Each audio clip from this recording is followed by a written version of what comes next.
To nie znaczy, że ja nie zasługiwałem, na przykład merytorycznie. Nie to. Tu ostateczną, tam było bardzo niewiele miejsc. To było szalenie konkurencyjne, to były nie egzaminy, ale w każdym razie te podania się składało o ten post, stanowisko tego chercheur, tego pracownika naukowego, były szalenie konkurencyjne.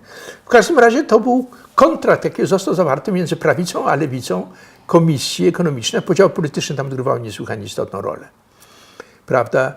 Po to, żeby lewica mogła wprowadzić jakiegoś komunistę czy socjalistę, no w każdym razie człowieka lewicy z Chile, uciekiniera z Chile, to oni zaakceptowali wprowadzenie kogoś, kogo oni na pewno nie znosili. Stosunek do imigrantów z krajów wschodnich wówczas, ja znałem we Francji, to już nie był tak agresywny jak pod koniec lat 40. czy w latach 50., ale ciągle on był nacechowany nieufnością, prawda? Ja na przykład miałem wiele kontaktów nawet z ludźmi mi bliskimi. Jak ja opowiadałem o naszych krajach, czy analizowałem, to bardzo często się kończyło konkluzją, no słuchaj, tak, ale ty masz skłonność do przesady, co jest zrozumiałe, jesteś emigrantą, wycierpiałeś, prawda, ale nie wierzyli mi. To znaczy,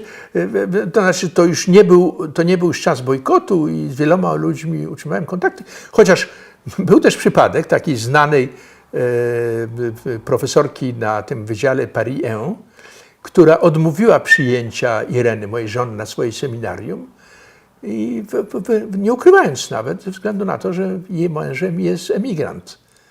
To była komunistka. To była komunistka i to był niesłychany, prawda? To mi stanęło w gardle, zastanawiałem się przez długi czas, co zrobić, później zapomniałem, postanowiłem. W każdym razie to był patologiczny przykład, ale on pokazywał też atmosferę wówczas we Francji.